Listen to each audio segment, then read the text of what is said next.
Hello everyone.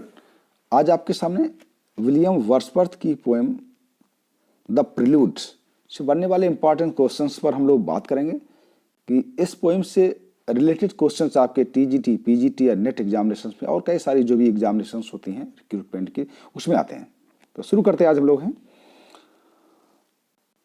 The prelude 1805 and 1850। इसमें दो date की बात किया गया है 1805 और 1850 की बात किया गया है। Wordsworth composed it in 1805। Prelude को विलियम वर्ड्सवर्थ ने 1805 में कंपोज किया, लिखा। याद रखिएगा, प्रिल्यूड को, जो कि एक पोएम है विलियम वर्ड्सवर्थ की, इन्होंने इस पोएम को 1805 में कंपोज किया, यानी कि लिखा। बट इट वॉज पब्लिश्ड पास्टुमसली इन 1850। पास्टुमसली में होता है कि आफ्टर डेथ, मरणोपरांत। लेकिन इसको पब्लिश कब किया गया? 1850 में पब्लिश किया गया। दोनों ही डेट इंपॉर्टेंट हैं, यानी कि 1805 में इसको लिखा गया, कंपोज किया गया विलियम वर्ड्सवर्थ द्वारा, और पब्लिश कब हुआ? 1850। चूंकि 1850 में इनकी डेथ हो गई थी, जैसा आपको पता है। और पास्टुमसली में होता आफ्टर डेथ, यानी कि मरणोपरांत इनकी ये पोएम पब्लिश। ये इंपॉर्टेंट, बड़ा टर्म, इंपॉर्टेंट वर्ड है, आता भी है। A complete draft in 13 books was finished इन 1805। लेकिन जब 1805 में जब लिखा, उस समय इसमें केवल 13 बुक्स थी। याद रखिएगा, a complete draft in 13 books was finished इन 1805। 1805 में ये 13 बुक्स इसमें विलियम वर्ड्सवर्थ ने लिखी थी। But published posthumously in its final version in 14 books in 1850। लेकिन इसका जो फाइनल वर्जन जो पब्लिश हुआ 1850 में, उस समय इसमें 14 बुक्स थी, यानी 14 बुक्स थी। पब्लिश किसने कराया? By Mary Hutchinson Wordsworth, his wife. और इसको किसने पब्लिश कराया? मैरी हचिंसन वर्ड्सवर्थ, जो इनकी वाइफ थी, उनके द्वारा ये पब्लिश कराया गया। इंपॉर्टेंट है। In the starting the poem's title was the poem to Coleridge. यानी कि स्टार्टिंग में इस पोएम, प्रिल्यूड नाम इसका नहीं था, स्टार्टिंग में इस पोएम का नेम था द पोएम टू कॉलरेज। याद रखना, in the starting the poem's title was the poem to Coleridge, यही था। प्रिल्यूड जैसा नाम कुछ नहीं था।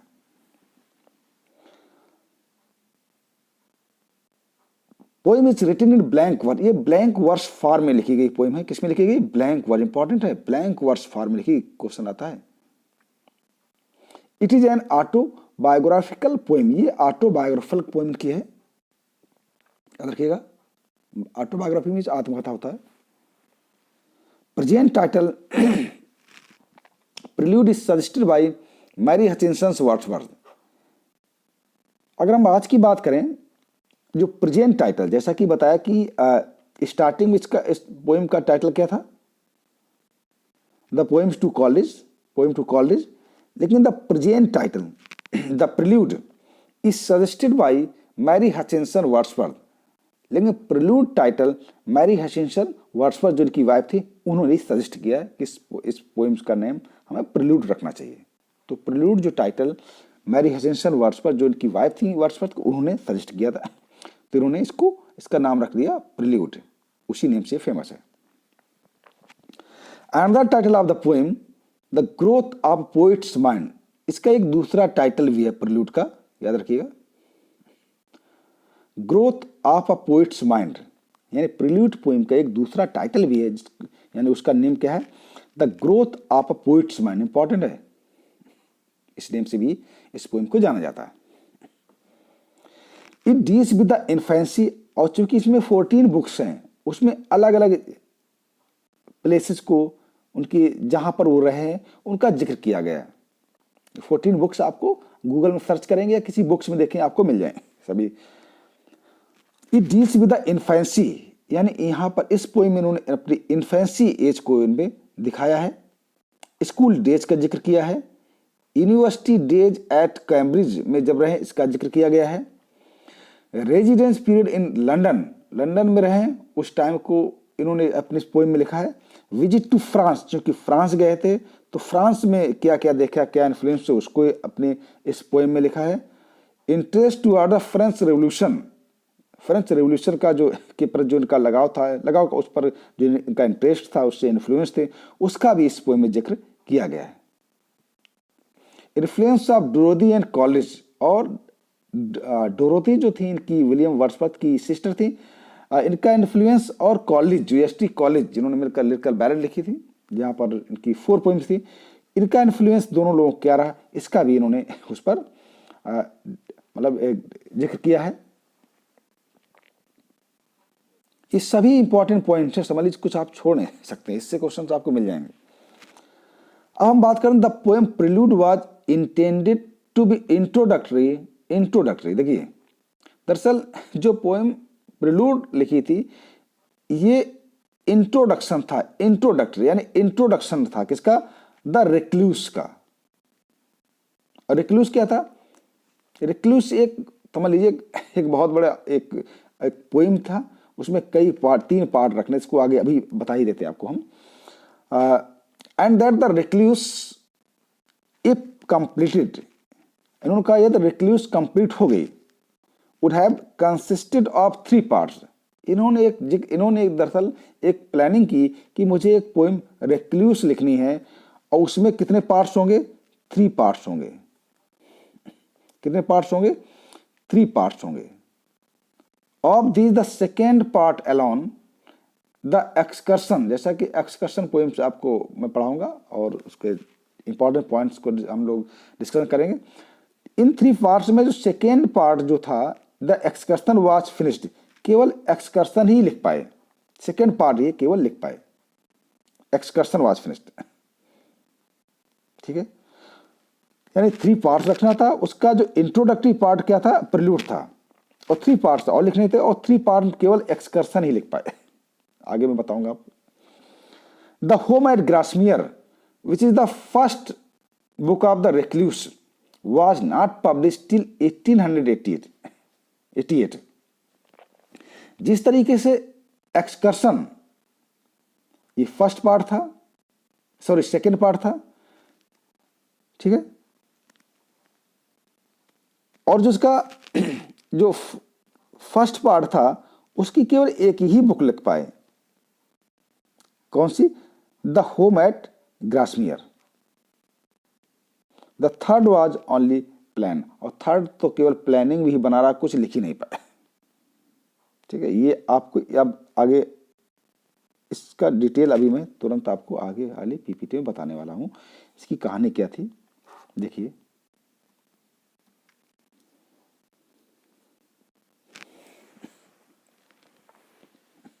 अब आप समझिए, दरअसल विलियम वर्ड्सवर्थ ने डिसाइड किया कि मुझे एक पोएम लिखनी है जिसका नाम उन्होंने रेक्लूस रखा था।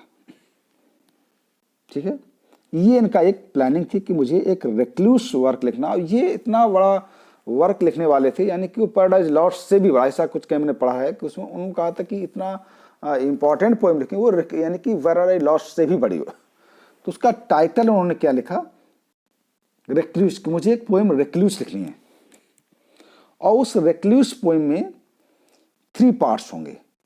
देखिए, रेक्लूस पोएम में कितने पार्ट्स होंगे, 3 पार्ट्स होंगे, पार्ट 1, पार्ट 2, पार्ट 3। आप देख रहे हैं 3 पार्ट्स, यानी कि एक तरीके से उन्होंने एक स्ट्रक्चर अपना बना लिया था रेक्लूस पोएम लिखने का, और टाइटल ऑलरेडी दे दिया था कि रेक्लूस मुझे पोएम लिखनी है, उसमें 3 पार्ट्स मुझे देने, 3 पार्ट्स, 3 भाग उसके रहेंगे। और अब चूंकि 3 पार्ट्स हैं, जब भी हम कोई इंपॉर्टेंट वर्क लिखते हैं, कोई बुक लिखते हैं, तो उसका कोई इंट्रोडक्शन भी होता है। तो इन 3 रिक्लूस के 3 पार्ट्स के अलावा उन्होंने एक इंट्रोडक्शन भी लिखा, वो भी पोएम में ही के फॉर्म में ही लिखा था उन्होंने। वो इंट्रोडक्टरी पार्ट क्या था, प्रिल्यूड है। रखना, जो प्रिल्यूड्स था वो इंट्रोडक्शन बनना, तो प्रिल्यूड जो पोएम थी जिसमें 14 बुक्स थी, जो वैसा कि मैंने बताया है, वो इस रिक्लूस जो एक बहुत बड़ी पोएम थी, यानी कि एक नेम था, टाइटल, उसका इंट्रोडक्टरी पार्ट था, प्रिल्यूड है। ठीक है, तो हुआ क्या कंपोज्ड, ये तो आपको डेट बता दिया गया। तो सेकेंड पार्ट तो लिख पाए जो कि 1814 में पब्लिश हुआ, जो एक्सकर्सन है, ठीक है, इसको 9 बुक्स 3 पार्ट्स इसमें है।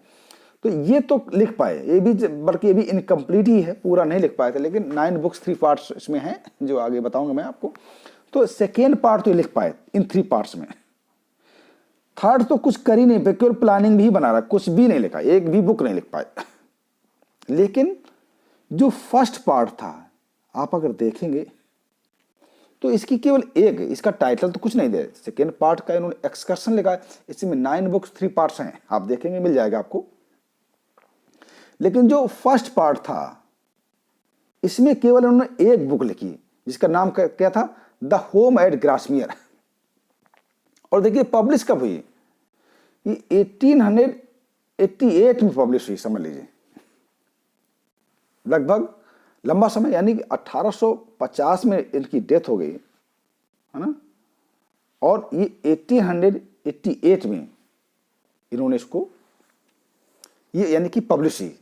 तो कुल मिलाकर के पूरा कंप्लीट वर्क ये भी नहीं हो पाया। तो ये है, अब आप इसको बड़ा कन्फ्यूजन लोगों के सामने रहता है, रिक्लूस क्या है, प्रेलूड क्या है, और उसमें एक्सकर्सन क्या है। ये दरअसल यही एक का इम्पोर्टेंट, जो उनकी प्लानिंग थी कि मुझे एक वर्क रिक्लूस लिखना है, ठीक है, उसमें 3 पार्ट्स रहेंगे, पार्ट 1, पार्ट 2, पार्ट 3, ठीक है।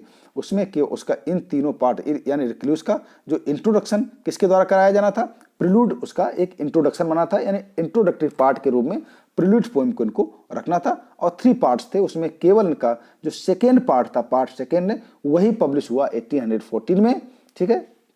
और थर्ड पार्ट तो बिल्कुल लिख ही नहीं पाए। और फर्स्ट पार्ट में केवल एक ही बुक लिखी है, जिसका नेम है द होम एट ग्रासमियर।